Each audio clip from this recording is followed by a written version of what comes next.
오늘 말씀은 요한복음 20장 19절에서 23절까지의 말씀입니다. 우리 한 절씩 교독하고 마지막 절은 같이 합독하도록 하겠습니다. 제가 먼저 읽도록 할게요. 이날 곧 안식 후 첫날 저녁 때에 제자들이 유대인들을 두려워하여 모인 곳의 문들을 닫았더니 예수께서 오사 가운데 서서 이르시되 너희에게 평강이 있을지어다.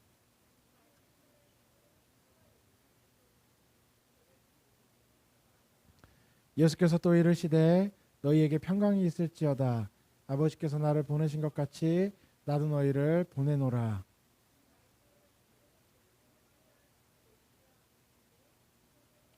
우리 함께 읽도록 하겠습니다. 시작. 너희가 누구의 죄든지 사하면 사하여질 것이요 누구의 죄든지 그대로 두면 그대로 있으리라 하시니라. 아멘. 오늘 말씀의 제목을 같이 읽어볼까요? 함께 읽어보겠습니다. 시작. 성령을 받으라입니다.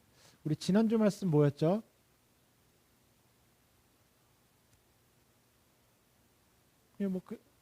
뭐 그런 게 있었어요. 지난주 말씀이 있었습니다. 지난주에는 우리가 무슨 이야기를 했었냐면 그 성령에 대한 이야기의 그 첫 번째 시간이었죠. 성령이 충만해야 한다. 오늘은 이 말씀은 제가 지난주 설교 때 이야기했던 것처럼 지지난주에 이제 말씀을 준비하던 과정에서 그러니까 지난주 설교를 준비하던 그 주 중에 같이 받은 말씀이었어요.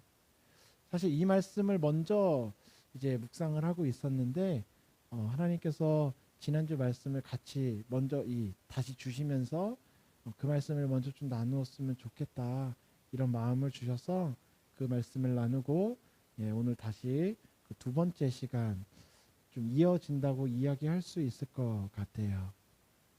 지난주에도 우리가 성령에 대한 이야기를 했습니다. 오늘도 우리는 성령에 대한 이야기를 할 거예요. 성령이라고 하는 분은 우리 안에 계시는 분이죠. 뭐 성경에서는 성령을 그 하나님의 영이다, 뭐 비둘기 같이 표현해서 예수님이 세례를 받으실 때 하늘이 열리고 그 위에 성령께서 비둘기 같이 그 위에 머물렀다. 이렇게도 표현을 합니다. 성경에서 그 이스라엘의 그 성경에서 비둘기라고 하는 짐승은 동물은 그 정결한 짐승과 부정한 짐승이 있어요. 그 율법에는 그러니까 뭐 부정하다고 해서 그게 악하다 이렇게 얘기할 건 아니에요. 어쨌든 간에 하나님께서 이것을 부정하다 그리고 정결하다 이렇게 하신 짐승이 나뉘게 되죠. 뭐 대표적으로 이 정결한 짐승이라고 하면 오늘 나오는 비둘기, 양 이런. 뭐 부정하다고 하는 짐승을 대표적으로 꼽으면은 돼지 뭐 이런 게 되겠죠. 그래서 이스라엘 백성은 돼지를 먹지 않죠. 뭐 오징어 이런 비늘이 없는 물고기 못 먹습니다. 새우 이런 애들 맛있는 음식을 많이 못 먹어요. 삼겹살에 새우구이 못 먹죠. 안쓰럽습니다. 아무튼 이 비둘기는 정결한 짐승의 약간 대표적인 이미지를 가지고 있어요. 양과 소와 비둘기. 그 중에 이 비둘기는 또 다른 의미를 갖고 있는데 순결한, 정의, 순전한, 또 순결한 이런 의미를 가지고 있어요. 비둘기라는 동물이 가지고 있는. 그래서 뭐라고 하냐면 너희는 뱀처럼 지혜롭고 비둘기처럼 순결하라 이렇게 이야기합니다. 그러한 이 성령에 대한 이야기를 오늘 예수님이 하시는 거예요. 예수님이 성령에 대한 이야기를 이때가 언제냐면 부활하신 다음에 제자들을 찾아오신 거거든요. 부활하시고 처음 찾아오신 거예요. 근데 이때 성령에 대한 이야기를 처음 하신 건 아니에요. 예수께서 계속해서 내가 가야 보혜사 성령께서 너희에게 오셔서 너희와 함께 하시리라. 나는 가지만 그가 와서 너희와 영원히 함께하고 세상 끝날까지 함께하고 너희가 해야 할 말들을 성령께서 다 깨닫게 하실 것이다. 뭐 이러한 성령에 대한 이야기를 예수님이 계속 하셨어요. 그러니까 얘기를 처음 하신 거는 아닌데 오늘 이 본문에서 좀 보고자 하는 것은 22절에 이야기하고 있는 그들을 향하사 숨을 내쉬며 이르시되 성령을 받으라 이렇게 이야기하세요. 숨을 내쉬며 성령을 받으라. 이 숨을 내쉬다라는 이 말과 사실 성령을 받으라라고 할 때 이 숨과 성령이 같은 단어예요. 이 성령을 이 헬라어에서 뭐라고 하냐면 루아흐라고 합니다. 근데 이 루아흐라는 단어 헬라어는 같은 단어에 여러 가지 뜻이 들어 있어요. 그래서 루아흐라는 단어가 성령도 되지만 이 호흡이라는 말도 돼요. 그러니까 예수께서 숨을 내쉬며 성령을 받으라 약간 바꿔서 같이 통합해서 이야기할 수 있어요. 예수께서 숨을 내쉬며 성령을 그들에게 받으라고 주셨다. 예수님의 호흡을 통하여 성령이 나온다.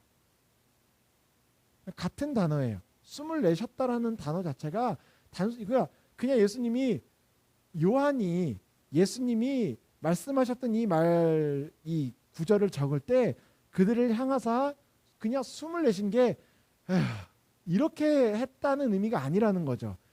여러분 요한복음을 우리가 읽을 때 아주 잘 기억해야 하는 게 뭐라고 했냐면 요한복음은 앞에 마태, 마가, 누가와 다르게 사복음서에서 공관복음과는 다르게 요한복음의 독특한 특성을 가지고 있는데 예수님의 어린 시절이 없고 그리고 성령에 대한 이야기가 굉장히 많이 다루어져요.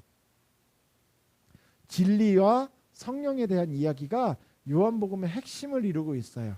그래서 요한복음이 시작을 할 때도 진리에 대한 이야기를 시작을 하고 계속해서 예수님은 성령에 대한 그래서 요한복음 3장 16절에 니고데모가 찾아왔을 때도 사람이 어떻게 거듭납니까? 엄마 뱃속에 들어갔다 나옵니까? 그러자 예수님이 성령으로 거듭나야 한다라고 하는 그 몇 가지 성령에 대한 중요한 이야기가 요한복음에만 기록되어져 있어요. 그러니까 마태, 마가, 누가는 공관복음 같은 공통적인 관점에서 보고 있는데 요한복음은 예수님의 그 공생애를 기록하기 때문에 복음서이기는 하지만 마태, 마가, 누가와는 조금 다른 관점에서 예수님을 이야기하고 있다는 그 점에서 좀 공관복음으로 보지 않는다는 거죠. 오늘 말씀에서도 그들을 향하사 숨을 내셨다라고 하는 요한이 이 숨을 예수님이 숨을 내쉬셨다라고 하는 구절을 굳이 적은 이유는 예수님이 단순히 숨을 쉬었다라는 이야기를 하자는 것이 아니라 이것을 통하여 요한이 표현하고 싶었던 이야기가 있다는 거죠. 우리가 지지난주 계속 이야기했었던 건 기도에 대한 이야기를 했었고 지난주에 이제 기도로 하는 사람들에게 성령의 충만함이 나타나야 한다. 우리는 기도로 말하고 기도로 살아가는 사람. 이제 이런 이야기들을 했는데 그 성령에 대한 이야기를 좀 구체적으로 나눌 때 아주 중요한 건 그럼 성령을 어떻게 받느냐는 거예요. 그 제자들이 이제 초대교회 시대에 사도행전으로 넘어가서 승천 이후에 오순절에 성령이 임하고 제자들이 돌아다닙니다. 교회를 세우고 아주 많은 지역들을 돌아다녀요. 그때에 내가 하나님을 믿는다. 내가 율법을 지킨다. 내가 내가 할례를 받았다. 이렇게 이야기하는 그 하나님을 믿는다라고 하는 사람들에게 제자들이 공통적으로 하는 질문이 있어요. 뭐라고 해요? 너희가 믿을 때에 뭐를 받았냐? 성령을 받았냐? 이것을 계속해서 확인합니다. 그러니까 너희가 믿을 때에 무슨 일이 일어났냐? 야, 너희가 믿을 때 구원을 받았냐? 이렇게 이야기하지 않아요. 너희가 믿을 때에 성령을 받았느냐? 그러니까 성령을 받았다, 받지 않았다라고 하는 사실을 아주 중요하고 가장 첫 번째의 요소로 믿는다라고 하는 사람에게 확인을 합니다. 아, 우리가 하나님을 믿는다. 우리가 율법을 지키고 우리가 할례를 받았다라고 하는 사람들에게 계속해서 너희가 성령을 받았냐? 그렇다면 너희는 성령을 받은 사람이냐? 그 사람들이 하나같이 뭐라고 대답을 하냐면 아니라 우리가 요한의 세례는 받았지만 성령이 무엇인지는 잘 모른다. 계속해서 이 비슷한 이야기들이 반복돼요. 갑니다. 그때 제자들이 어떻게 하냐면 세례를 주고 뭐라고 이야기하냐면 주 예수의 이름으로 성령을 받으라. 그때에 그들이 성령을 받습니다. 그리고 그들이 새 사람이 되고 그들이 성령 충만함으로 교회를 세워갑니다.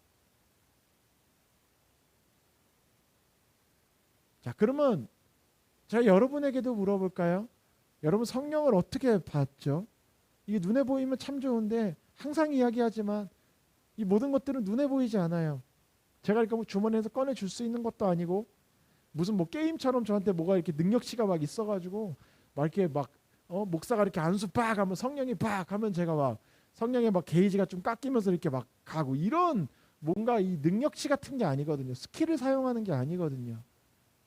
무슨 얘기냐면 저로부터 성령이 여러분한테 가는 게 아니라는 거죠. 몇몇 은사사역 하시는 분들이 그렇게 합니다. 아직 성령을 아직 뭐 방언을 못해요. 아직 뭐 성령을 못 받은 것 같아요. 잘 모르겠어요. 데려다 놓고 안수해가지고 막 거의 속된 말로 때려 박죠. 거의 성령을 막 안수해가지고 와 해서 막 3명 4명이 달라붙어가지고 자 그렇게 해서 그 사람이 성령 충만해졌다고 합시다. 막 방언을 해요. 그 안수한 사람이 성령을 준 것이냐? 아니라는 거죠. 안수할 수 있습니다. 기름 부음 받은 자가 안수 받은 자가 성령의 이름으로 아버지와 아들과 성령의 이름으로 안수할 수 있어요. 그래서 그 사람이 그 순간에 성령이 그에게 임하여 그가 성령 충만하고 성령의 사람으로 뭔가 능력이 막 나타나고 놀라운 일을 경험하고 가능합니다. 그런데 그 순간 일어나는 그 일이 그 안수한 사람으로부터 일어났다라고 생각한다면 굉장한 오해를 하고 있는 거예요. 이게 굉장히 별거 아닌 것 같은 것처럼 보일 수 있지만 어쨌건 성령 받았잖아 이렇게 할 수도 있지만 이것이 중요한 이유는 뭐냐면 그렇게 성령을 받았는데 저 목사님으로부터 저 누구로부터 저 어떤 사람으로부터 성령을 그 사람이 안수하니까 성령이 임했다 이렇게 이야기한다면 그때부터 성령의 그 근원이 누구로 시작이 된다는 오해를 갖게 되냐면 그 사람으로부터 시작된다는 오해를 갖게 된다는 거죠. 한국 교회에 한 80년대 90년대까지 발생하는 나타나는 굉장히 많은 이단들도 그리고 교회가 많이 오해하는 부분들도 또 부흥하게 된 많은 교회들도 그러한 부분에 대한 오해와 그런 부분에 대한 일종의 무지가 있었다는 거죠.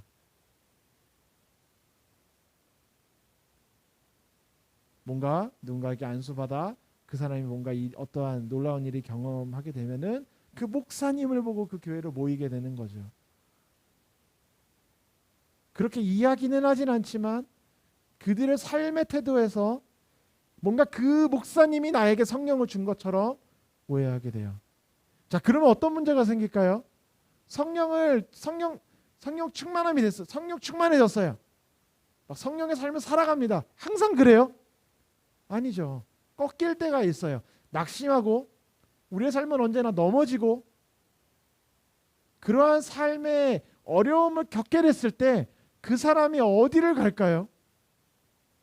내가 성령의 그 조명하심을 성령의 인도하심을 내가 잘 모르겠다. 내가 너무 죄 가운데 또 죄를 또 즐거워하며 살았구나. 다시 내가 그때의 그 성령 충만함 성령께서 나를 이끌어 가시는 삶을 살아가고 싶다 라고 할 때 누구를 찾아갈까요?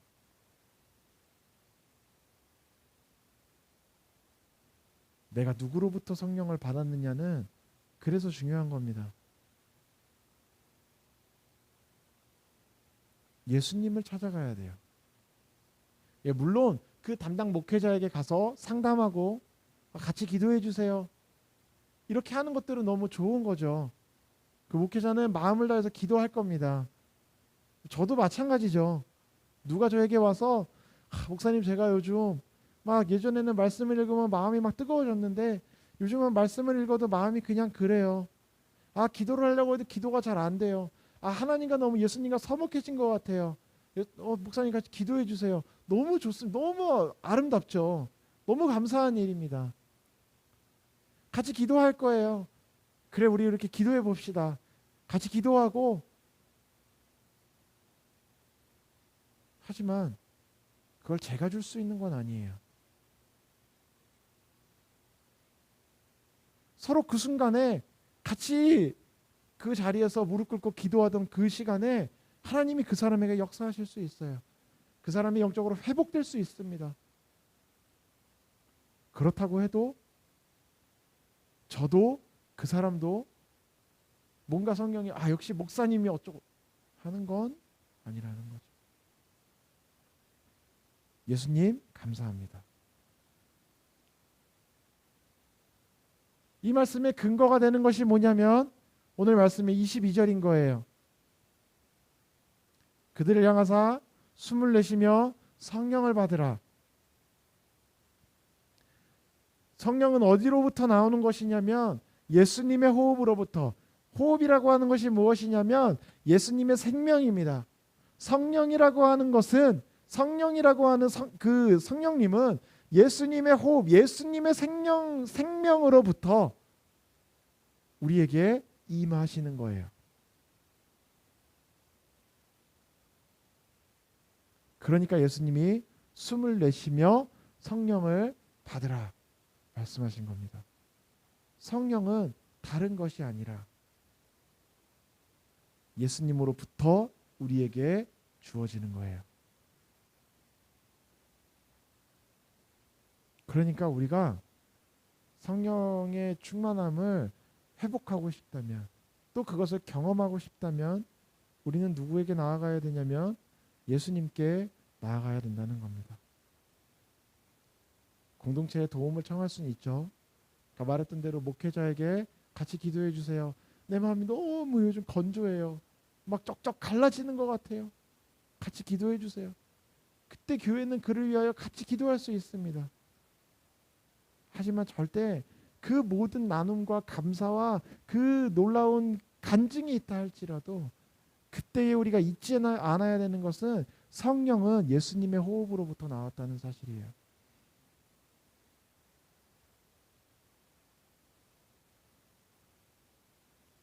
그렇기 때문에 그 예수님으로부터 우리에게 전해지는 그 성령을 받은 사람이 하게 되는 것이 무엇이냐면, 그러고 나니까 예수님의 생명을 받아서 예수님으로부터 내가 그 호흡으로 성령을 받고 나니까 나의 고백이 자연스럽게 뭐가 나오냐면 하나님이 어떤 분이고 예수님이 어떤 분인지가 보이게 된다는 겁니다.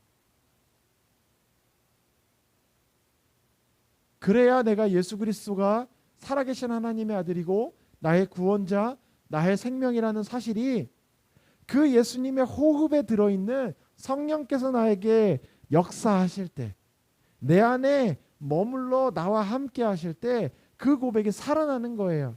처음에 그 고백도 그렇게 하는 것이지만 내 삶에 여러분 그럴 때 있지 않아요? 살다 보면 정말 예수님이 나의 구세주인가? 이것이 좀 흐릿해질 때 있어요.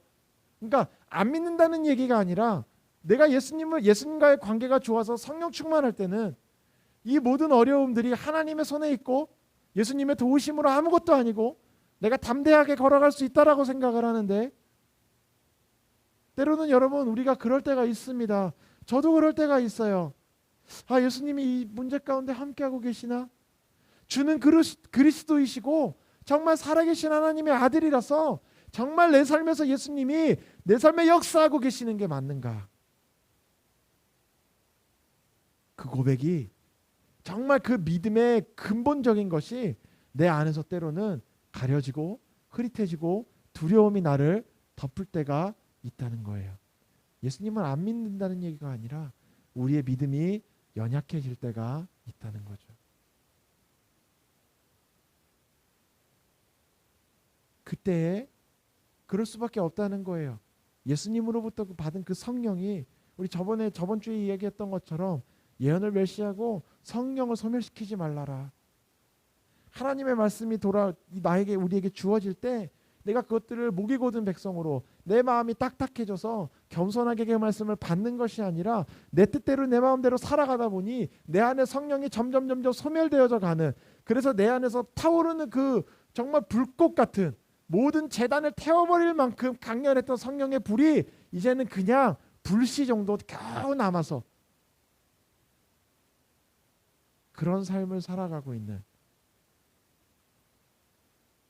우리도 그런 삶을 살아갈 수 있다는 것이고, 그때에 우리가 해야 되는 것이 무엇이냐면 예수님께로 나아가야 된다는 거예요.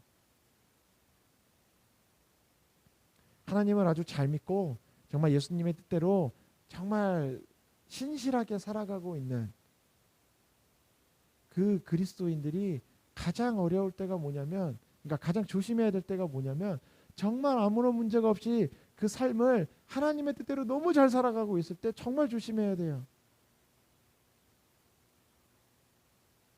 그때에 깨질 수 있어요. 내가 이렇게 살았는데 뭐 자기의 의가 커져서 교만함으로 넘어지든, 아니면 그렇게 살다가 또 그냥 괜찮으려니 매너리즘으로 걸어가다가 그 익숙해짐에 내 스스로가 속아서 어느 순간에 예수님 없이 혼자 평탄한 꽃길 걸어가다가 또 내 삶이 넘어지게 되는 경우도 있다는 거죠. 그 모든 상황에서 우리가 기억해야 되는 건, 예수님 다시 한번 나를 향해 나에게 숨을 내쉬며 나에게 그 성령을 회복시켜 주십시오.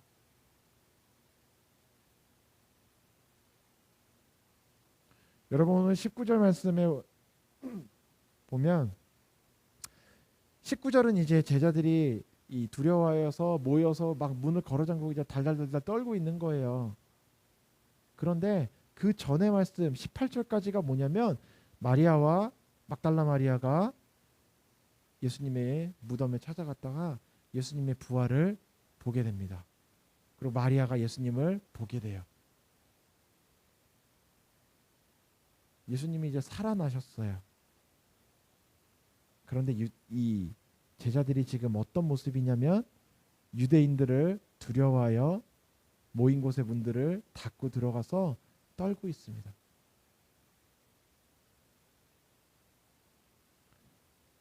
여러분, 성령께서 어떤 일을 하실까요? 우리가 이제 아마 언약교회 성도라면 거의 알 거라고 생각합니다. 주는 그리스도시요 살아계신 하나님의 아들이라 고백하는, 주 예수를 주라 시인하는 사람, 그렇게 하게 하시는 분, 그게 성령이고 성령께서 하시는 일이고, 두 번째는 내 삶에 나를 인도하시는 분, 이렇게 우리가 알고 있죠.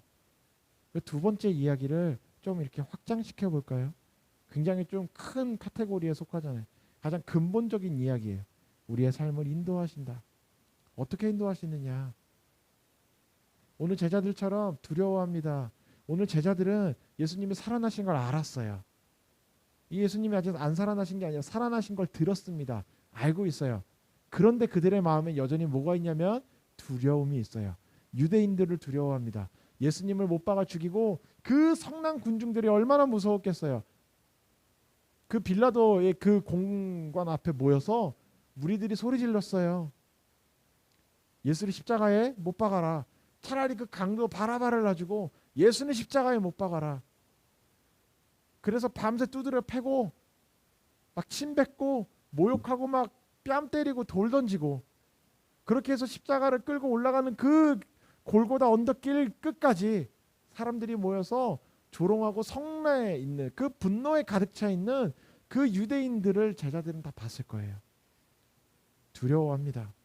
예수님이 살아나셨음에도 그들은 여전히 두려워하여 모인 곳의 문을 닫고 있어요. 그때 예수님이 그들 가운데 서서 이르시되, 뭐라고 하시죠? 너희에게 평강이 있을지어다. 첫 번째가 뭐냐면, 예수께서 성령을 주시기 전에, 먼저 예수님께서, 오늘의 말씀은 예수님께서 예수님의 할 일과 말씀을 다 하신 후에 이것에 대하여서 이제부터는 이 내가 방금 했던 말을 너희가 기억해라, 이 말들을 나의 호흡에 담아서 내가 성령으로 너희에게 내가 했던 말을 주겠다, 이런 의미예요. 그러니까 성령께서 하시는 일이 뭐냐면 두려워 떨고 있는, 세상이 두려워서 하나님의 뜻을 대적하고 예수님을 대적하여 서 있는 그 어찌 보면 굉장히 나를 죽일 것처럼 무서운 그 유대인들을 향하여 두려워하고 있는 내 마음에 제일 먼저 성령께서 하시는 일이 평안함을 주신다는 거예요. 성경에서는 여러 차례 이야기합니다. 하나님이 우리에게 주시고자 하시는 건 두려움이 아니라 평안이라고 얘기를 해요. 내가 너희에게 주려고 하는 것은 평안함이다. 내가 주는 평안함은 세상에 주는 것과 다르다. 평안을 너희에게 주노라. 성령께서는 우리 안에 평안함을 주세요. 이 두려워하는 마음 여러분 해결이 돼요? 이게 뭔가 내 마음을 내가 어떻게 강한 의지를 가지고 세뇌시킨다고 될 수 있는 게 아니라는 거죠. 작은 문제는 그렇게 될 수 있지만 정말 나를 집어삼킬 것 같은 문제는 내 의지를 뛰어넘는 나의 어떠한 한계를 뛰어넘어서 나를 정말 나의 어떠한 것과는 전혀 상관없이 내 의지와는 상관없이 나를 집어삼켜 나를 한 번에 죽일 것 같은 두려움. 심지어 오늘 이 유대인이 상징하는 두려움이란 예수님조차 죽인 유대인이에요. 무슨 이야기냐면 우리가 살아가면서 하나님의 뜻대로 예수 그리스도의 제자로 살아가다 보면 때로는 이런 모습이 보일 때가 있어요. 세상이 하나님의 뜻을 집어삼키는 것 같을 때가 있어요. 내가 예수님의 뜻대로 정말 하나님 나를 도와주십시오. 그리고 그 뜻대로 걸어가고 있는데 세상의 그 힘이 그 악한 공중권세 잡은 사단의 세력이 그 하나님의 뜻인 것 같은 나의 길을 집어삼켜서 다 무너뜨려 버리고 내 삶을 다 뭉개버린 것 같은 그러한 경험을 할 때가 있다는 거죠. 얼마나 두렵겠어요. 예수님 하나 보고 지난 몇 년 동안을 제자들이 걸어왔는데 그 유일한 희망이자 소망이었던 예수님을 죽였어요. 우리가 그리스도인으로서 살아가면서 하나님의 뜻을 붙잡고 나아가다 보면 때로는 세상의 힘이 너무 강력해서 하나님의 뜻을 집어삼켜버린 것 같은, 마치 하나님의 뜻을 꺾어버린 것 같은 강한 세상의 힘이 우리를 두렵게 만들 때가 있다는 거예요. 그러지 않아요? 여러분이 기도하면서 가면 그 하나님의 일은 절대 방해받지 않아요. 여러분이 기도한 그 모든 일들은 절대 방해받지 않고 절대로 실패하지 않고 하나도 어긋나는 것이 없이 내 마음에 두려움도 없고 평안함으로 항상 고든 길을 가요. 많은 방해를 받습니다. 핍박을 받아요. 때로는 그 뜻이 꺾여 나가게 됩니다. 꺾인 것처럼 보여요. 실패한 것처럼 보입니다. 그때 우리의 마음에는 평안함이 떠나가고 내 마음에 두려움이 와서 이제 내가 이 세상에서 어떻게 해야 될까? 모인 곳의 문들을 닫고 걸어 잠그는 거예요. 그 세상으로부터 들어가서 예수님이 뭐라고 하셨냐면 세상 끝까지 가서 세상으로 나가서 세례를 주고 가르쳐 지키게 하고 내 증인이 되라. 예수님은 보내셨는데 제자들은 지금 모인 곳으로 들어와서 문을 걸어 잠그고 두려움에 그 안에 사로잡혀 있는 거예요. 갇혀 있는 거예요, 스스로.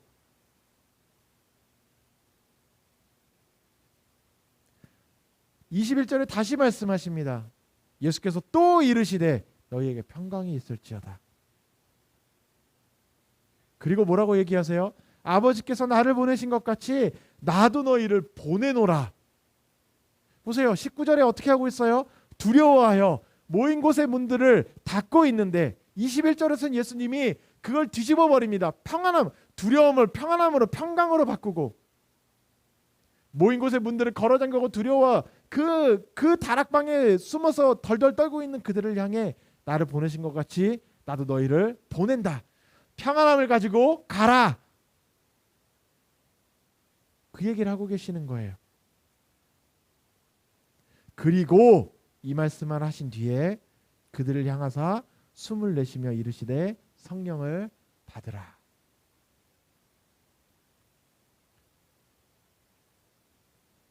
(20, 21절까지) 나를 보내신 것 같이 나도 너희를 보내노라. 이 얘기를 예수님이 하셨을 때 제자들의 마음에 그런 것이 있었을 거예요. 어떻게 갑니까? 예수님은 예수님이니까 죽었다 살아나잖아요. 예수님, 우리는 십자가에 못 박히면 죽어요. 우리는 예수님이 아니에요. 예수님 여전히 저 밖에는 유대인들이 기세등등해서 예수 믿는 사람들을 잡아다가 죽이려고 살기등등합니다. 예수님도 죽였는데 우리를 못 죽이겠어요? 우린 나가면 죽습니다.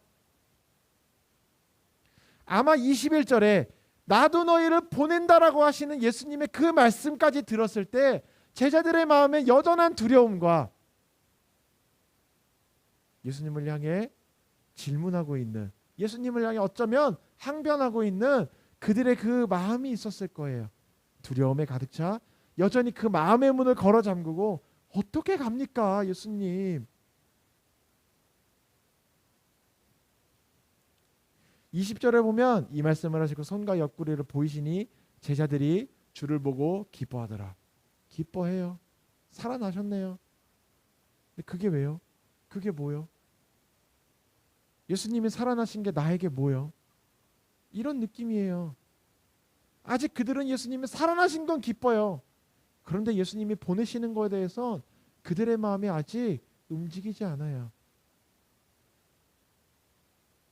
그런 그들을 향해서 예수님이 21절까지 그들에게 명령하시고 내가 너희를 보낸다. 보내기만 하고 알아서 가라. 이게 아니라 그들을 보내시며 그들을 향해 성령을 내시시는 거예요. 제자들을 향해 예수께서 성령을 내시는 겁니다. 성령을 받아라.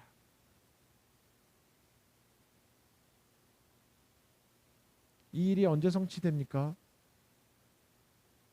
되게 놀라운 건 뭐냐면 이때부터 제자들이 두려워하는 모습이 나타나지 않아요. 요한복음이 끝나고 사도행전으로 넘어갑니다. 예수님께서 그들과 40일을 함께 하시며 그들에게 하나님 나라의 일을 말씀하고 가르치세요. 그리고 예수님께서 이제 승천하실 때가 왔습니다. 놀라운 건 뭐냐면 이때 모인 곳의 문들을 닫고 있던 제자들이 예수님이 승천하시고 예수님이 감람산에 계신다는 이야기를 듣고 그들이 예수님께로 나아오기 시작해요. 문을 걸어 잠그고 숨어있던 자들이 나아오기 시작합니다. 그리고 예수님이 21절에 하셨던 얘기를 그대로 다시 하세요. 너희에게 평강이 있을지어다. 내가 너희를 보낸다. 이 똑같은 구절로 써 있지는 않아요. 의미는 같지만 구절만 바뀌어 있어요. 예수께서 또 이르시되 너희에게 평강이 있을지어다. 이거를 예수님이 뭐라고 표현하시냐면 오직 성령이 너희에게 임하시면. 같은 이야기예요. 너희에게 평강이 있을지어다. 너희에게 성령이 임하시면. 너희에게 성령이 임하시면 평강이 있을지어다. 더 이상 너희가 두려워하며 모인 곳의 문을 걸어 잠그고 숨지 않고 너희에게 평강이 있을지어다. 그런 너희를 나는 아버지께서 나를 보내신 것 같이 나도 너희를 보내노라. 예루살렘과 온 유대와 사마리아와 땅 끝까지 내가 너희를 보낸다. 너희는 가서 증인된 삶을 살아라. 예수님께서 승천하시는 장면이 사도행전에도 나오고 공간복음에도 나와요. 그러니까 승천하시는 것이 아니라 예수님이 그들에게 마지막으로 이 대사명을 위임하시는 구절이 나옵니다. 아버지와 아들과 성령의 이름으로 세례를 주고 내가 너희에게 분부한 모든 것을 가르쳐 지키게 하라. 볼지어다 내가 세상 끝날까지 너희와 항상 함께 있으리라. 그 말씀을 마치시고 올라가세요. 구름이 그를 가리워 보이지 않게 됩니다. 그리고 그로부터 시간이 지난 뒤에 제자들은 기도에 힘쓰고 있어요. 그 마가의 다락방에 모여 120명의 사람이 함께 기도하고 있습니다. 그곳에는 이런 이야기가 없어요. 그들이 두려워하여 모인 곳에 문을 닫지 않았어요. 그때 그들은 그곳에 모여 약속하신 성령을 기다리며 기도하고 있어요. 예수님이 그렇게 얘기하시거든요. 예루살렘을 떠나지 말고 아버지께서 약속하신 성령을 기다려라. 그리고 성령이 임하시면 이렇게 이야기하시거든요. 그리고 오순절에 어떤 일이 일어나냐면 성령이 그들에게 역사하기 시작합니다. 그리고 그들에게 어떤 변화가 일어나요?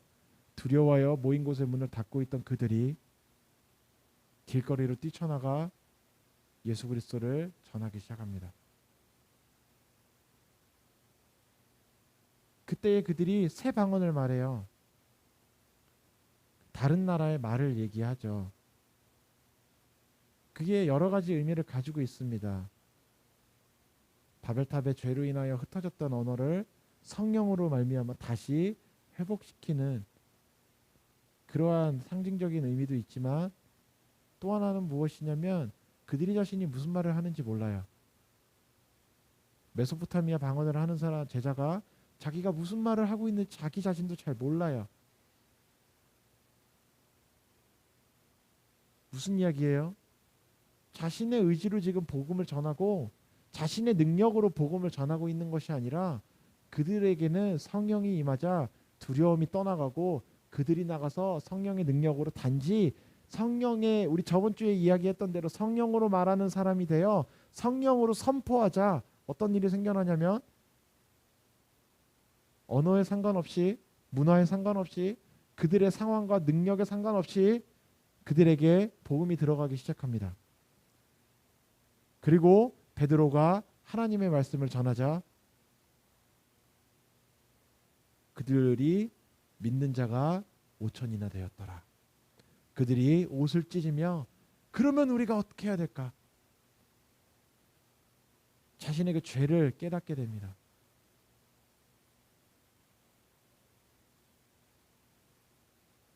여러분 성령을 받아야 합니다.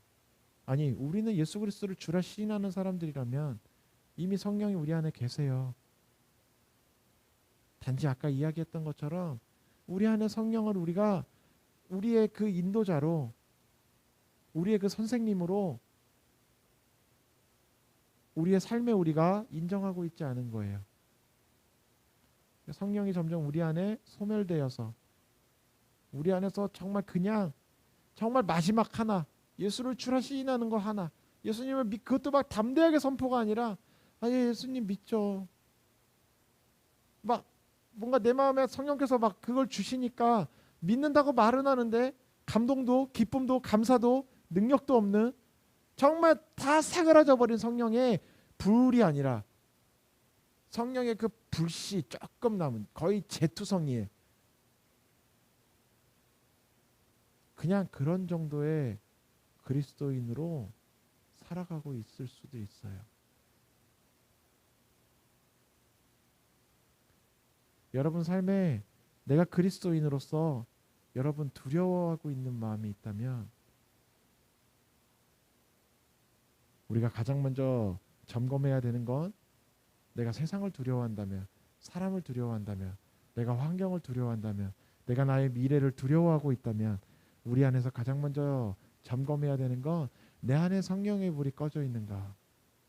그 불이 타올라야 우리의 두려움이 불타버리는 겁니다.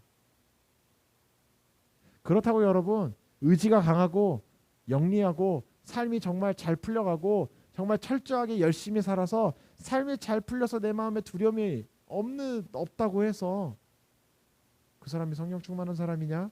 아니요. 그런 건 아니에요. 바꿔서 이야기한다고 해서 두려움이 없다고 무조건 다 그러하냐? 아니 그러지는 않죠. 하지만 가장 첫 번째 우리가 점검해야 되는 건 내가 내 삶을 바라볼 때 내가 내 삶에다 한 걸음 한 걸음 내디딜 때마다 내 삶에 두려움이 보인다면 지금 우리 안에 성령께서는 예수님이 숨을 내심으로 우리에게 생명을 주셨던 그 타오르는 불길이 없는 거예요. 오순절에 성령이 임할 때 어떻게 임합니까? 급하고 강한 바람과 같이 불의 혀와 같이 그들의 위에 임함에 그때부터 그들이 기도할 때마다 땅이 진동하였더라. 구약에 나오는 하나님의 불이 얼마나 놀랐습니까? 엘리야가 제사 드리니까 제단이 타버려요. 제단 위에 그 돌 바위를 올려놓고 제물을 올리고 물을 붓습니다. 그 또랑에 물이 가득할 정도로 물을 막 흥건히 부어놔요. 그리고 기도하니까 하나님의 불이 어떻게 합니까? 제물과 물과 제단까지 다 훑어버려요. 그 강렬한 성령의 불이 구약시대에는 제단 위에, 제물 위에 그렇게 나타났지만 지금 우리의 삶에, 우리가 살아가는 지금 시대의 성령의 불은 우리의 삶에 타오르는 거예요. 그 모든 것들을 태워버리는, 구약에서는 성령을, 하나님의 영을 뭐라고 얘기하냐면 소멸하는 불이라고 얘기해요. 소멸시켜버리는 불이에요. 우리의 삶에 모든 두려움을 태워버리는, 불살라버리는 성령의 불입니다.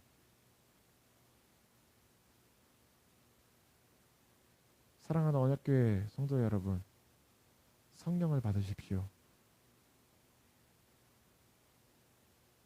나의 의지와 나의 능력으로 꼿꼿이 서 있는 그런 우리의 모습으로가 아니라 두려움으로 덜덜덜덜 떨면서 모인 곳의 문들을 걸어 잠그고 숨어 있는 사람도 아니라 성령 충만함으로 모든 두려움들을 태워버리고 담대하게 제자의 삶을 살아갈 수 있는 그런 언약교회, 또 그리스도의 제자 되기를 예수님의 이름으로 축원합니다.